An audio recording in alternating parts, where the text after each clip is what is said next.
believe, and I'll always believe that way, so. Go ahead, I'll see if Mark's around. Okay. Go ahead. But that's who I am. What you see is what you get, straight up. You know, and conservative, I've never thought about what is concerned. That's just who I am. It's how I act, it's what I do, it's how I present myself, it's, you know, and it's always been important to me what my family thinks. First God for my family, and it's always going to be that way. And it'll be God's decision whether I win this race in my mind. And that said, if not, then He has other plans for me. But He had plans for me to step up and do the right thing at the right time, and I did. And my wife told me, she goes, you know, Mark, what goes around comes around. God will take care of it. And I said, you're right. And I think God has asked me to step up. Because truly, if I'm not here today, James Nowak's not in office today, $16 million walks away, and there's no telling what else would have happened. And that's what I truly believe. So I was here for a reason. I hope it's for more than just that, but I don't know. So. Well, we probably need to wrap it up because Can I Mark's ask out a here. quick question? Why the county judge, why the judge position, why not commissioner? Because commissioners are in today's world, they're parochial. What precinct are you in? I live in precinct 1. Okay. Yes. And I think the county judge's position, and one of the questions asked, do you think it's doing enough? I say no. I think I can bring people to the table because I'm transparent enough, and I know enough about the county that I'll ask questions publicly that'll force their hand. And it won't embarrass them, but they'll do the right thing. I just think that the county judge's position is a position that on the administrative side I have a lot of background in.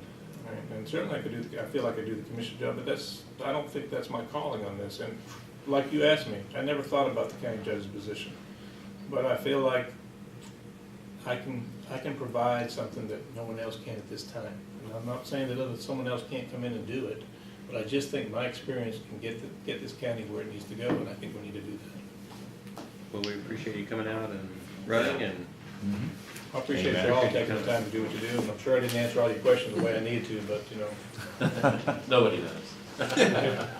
Well, if they did, hire them. We appreciate your time. Yes. thank you very much and good luck. Thanks a lot. Yep. I had that. Yeah, you too. Did you just wait? You got an issue. Thank you, Mark. Thanks a lot. Appreciate that. Thank you very much for Yeah. having me. I have to carry that before I came.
Was it in, Little conflict of, yeah.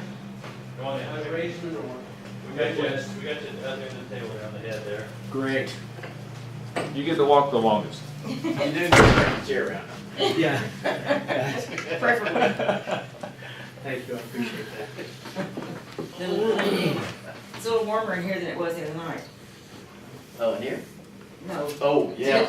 At the Ted I Sago. walked out last Saturday night and had a nail in my tire. Oh, yeah, we had a flat where You they, gotta be kidding we me. said, why's the car making so much noise? And so we finally was stopped and hit a flat tire. Man. You have AAA? No, but Actually, fortunately- James, it's a I was good thing afraid you I were was gonna recording get out and because change I that had tire. pushed the. Had a little compressor, got a little air in it, then went over to I the get to Exxon focus. station. Okay. and left it, All right, good. And it'll hold So air we'll- 4 or 5 we'll use yours hours. for the I first got to plug one. in today. I fixed it, yeah, it was cold, Oh, yeah? and starting, I kept thinking, okay. Well, I most of the time change my own tires. There was one time I called AAA just for a tire change, though. Well, I thought of it that night, because I didn't really want him to get out there at that time of night in the cold. Is this, am I allowed to use my paperwork? Your cheat sheets? My cheat sheet, am I allowed to use that, or you guys want me to just? There's no bring copying this here. Which I'll be glad to do. No, you don't have to have it memorized. We don't care about. Well, I don't think we're gonna ask you to repeat what's on it. Okay, I appreciate it. Check your answer. But I do have a couple of follow-up questions. Okay. So we're gonna take about an hour to do all this, get a few minutes, before we got one more interview after this one. Let's do the format where it's like 3 to 5 minutes, just why you're running, what you hope to accomplish, why you're the guy. Okay. And then we'll just go around the room, try to keep it a minute, 2 minutes, in question and answer, and then if you need to go to 3, then feel free. We'll just Okay. try to keep it short so we get as many as possible. Okay. So why do you, what office are you running for? Are you the guy? And tell us a little bit about yourself. I'm running for the office of the State Representative and House Representative, District 15. The reason that I'm running for this is there's a number of reasons, but specifically, I am a conservative, and I am concerned about our state. Steve Toth twisted my arm. We talked at great length a number of times. I met with a number of people, and given my conservative views, they really encouraged me to do this. I was on, I was off, I was on, I was off. Until I went to the meeting the other night at Eagle Ford. And when I listened to Rafael Cruz talk about the Declaration of Independence, talk about the commitments that those gentlemen made at the end, after he had established for all of us that there were many Christians in that group, and that there was as many as 26 of those signers were Christian leaders in some form or fashion. That together they recognized the gravity of their situation, they pledged their lives, they pledged their fortunes, and they pledged their honor. And I thought about that while I was there with my wife as I repeated that pledge to her, and I thought, I've got to do this. I believe that we're at a crucial point in our state. Yes, I'm concerned about taxes. Yes, I'm concerned very much about pro-life. Yes, I'm concerned about free markets. I'm concerned about immigration. All these things are huge on my mind. I've been watching some articles that I receive. I am presently getting an email from the Texas Battleground. Do you know that within the last 2 weeks, Wendy Davis went down to the border with the intention of signing up 45,000 people to be voters? Do you know that when she was done, she signed up 100,000 people? Listen, we're not even paying attention to this. Yeah. This is happening so fast. Get on YouTube, look it up for yourself. Look up what the commitment of the Texas Battleground is. Combine that with Navigators, and you look that up, and you see what their agenda is, and their agenda is to turn this state blue. And they will openly say that. They are recruiting people so fast. And as is typical, we're sitting here and we're allowing this to happen, not because we want it to happen, but we're just going about as conservatives. We work every day, we're with our families, we're going to church, and we're doing the things of life that we've all worked so hard to do. But this is going on around us. One of the biggest grievances for me personally in communicating this and understanding this is that as I listened to Rafael Cruz, he said this. He said, you know that in the last election there were 80 million people identified as evangelicals. 80 million. Yeah. How do you identify that? They read the Bible, they pray, they go to church. You know what else he said? He said that 50% of those are registered to vote. You know what else he said? He said 50% of those people voted. If we'd had half, we could have won the election. See, and this is what's happening to us. I'm a pastor of a local church. I'm deeply concerned about what's taking place, especially in this area and where the state could possibly head if we don't pay attention. I meet with 18 pastors in the Woodlands. We meet with mission, one purpose that I started. Since we started our church, I've been meeting with these guys. Our church is a little less than a year old. We're 11 months old. And it is my job as a pastor, as a citizen, as a resident of the state of Texas since 1980 to get these guys rolling, because even during the recession, when everybody was in a panic, I went to church, I listened to these guys, and not one word was ever said about the fear that people were feeling and what they were going through in that recession. They weren't talking about political issues, they weren't giving anybody advice on who to vote for or anything. They weren't even sitting there saying, this is what this individual, leave his name out, believes. This is what this individual believes. This is what we believe. This is what the Bible teaches. It wouldn't even say that. Follow the one that the Bible teaches. And so as I sat there and I watched all that, and I listened to Rafael Cruz, and as we have been talking about conservatives stepping up and getting the ball rolling, I'm done. I've got to do this. I have to do this. I've raised 4 kids in this state. I've had them all here. I've raised them all here. I've educated them here. 3 of my 4 kids, their daughters, are married to great guys. One's a consultant for BP. One is and I'll end this just here in 2 seconds. One's a medical student, graduate of A&M. They're in Fort Worth, and the other associate pastor, and now is involved in construction. These are going to have kids. My son is here in this area. He works in our church. He worked with me at Northside Alexis for many years, from age 16 till he could work, all the way up till he graduated from school at age 22, where he was in his master's program. They've been raised to work. They've been raised to fend for themselves. They've been raised to do the right things. And here we have people that very possibly, if we don't get rolling, start speaking, we're going to miss this deal. We're going to lose it. So that's why I'm running. Thank you. Dennis, go ahead. Well, you know, we're all kind of pro Steve guys anyway, so we've watched a little bit of what he's done. Are there some particular things that he started that you think you need to pick up on, or some of them you need to sit back and watch, or what do you have in mind? What areas of legislation do you have in mind that need attention and need quickly? Well, I think there are a couple areas. One, I think there's and as I've been recently getting into this whole issue of education and C-scope and what's taking place with that. I think there's a huge opportunity there for us. And the issue of transparency in that, the issue of parents not knowing what's going on, the issue of we have a textbook, that's a good set of textbooks, or pretty good, I think, solid set of textbooks, and then you have a teaching curriculum over here that is not matching the textbooks. That's a problem.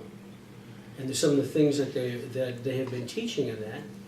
And as I've read a little bit, Glenn Beck and David Barton have talked about some of those issues that are being taught contrary to what are our basic values. So I believe that that's an issue. I believe another issue with that is coming, is on the horizon, and is taking place right now, is this whole issue of creation versus evolution in the textbook and the education system. You guys don't know this about me. In 1981, I was at Dallas Theological Seminary. I went to the Creation Evolution trial in Arkansas. I sat through it. I was there for 2 weeks with Norman Geisler and myself, another guy named A.F. Brooke, and Norman Geisler all published a book called The Creator in the Courtroom, Scopes 2. And what it was an accounting of what took place in Arkansas and how they passed off intelligent design as being just something for Sunday school.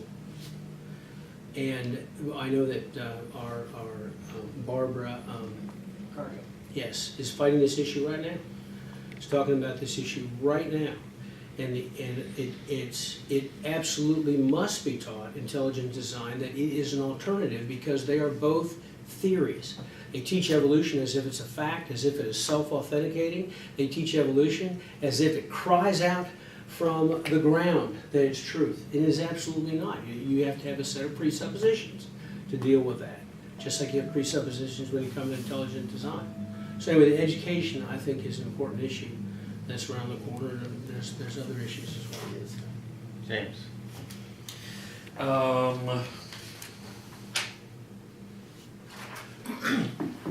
Now I answer this because one thing that would personally, just we haven't discussed this personally, would make me a little hesitant about a pastor is a pastor is used to using the church's funds, which are given freely. But now tax dollars are not given freely. So my question is, now a lot of people also don't know that most of these federal programs, they come through the state, Medicaid, that sort of thing, food stamps and so forth. Right. So my question to you is, when does the state help, meaning spend my tax dollars to help people, and when does it not?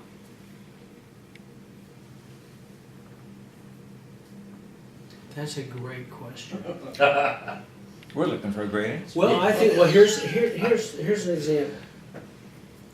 No, that's probably not a good example. Here's what I believe. I believe that if we have designated federal funds that are given to us for particular things, then we need to use those funds for what they were intended to be used for.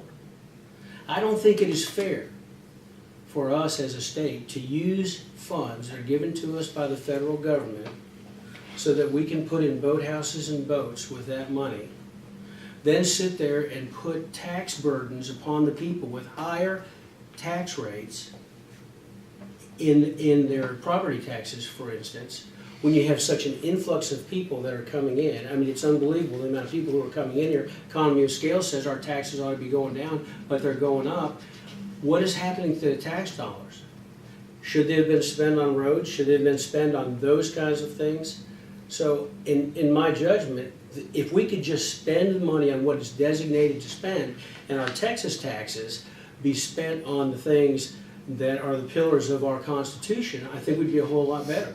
I think that the issue of our the pillars being education, medical things, the transportation issues, incarceration issues, those are the things that we need to focus on and keep our monies in, not investing monies in the wine country and various things like that that are going on. I think federal dollars need to be federal dollars. The state tax dollars need to go to things that are designated in our Constitution. It's easy. So you don't think health care should be provided for the working poor, as they're called? They're working. They're not technically poor, but they can't afford health care. I do not believe that health care is a civil right. I do not believe it is an alienable right. I believe that health care is a privilege.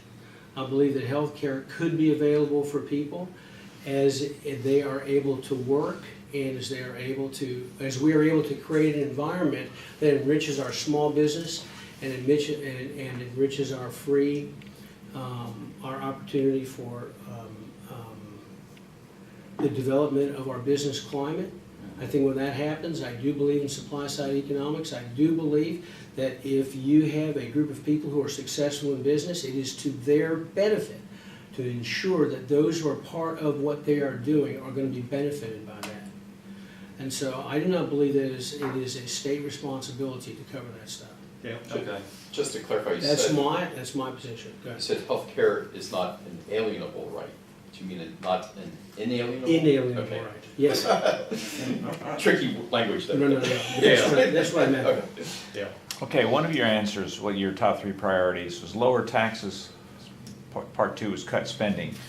For lower taxes, you said eliminate the franchise tax. I'm assuming that you're well versed on what the franchise tax was instituted for, and so my question is, what are you intending to replace it with?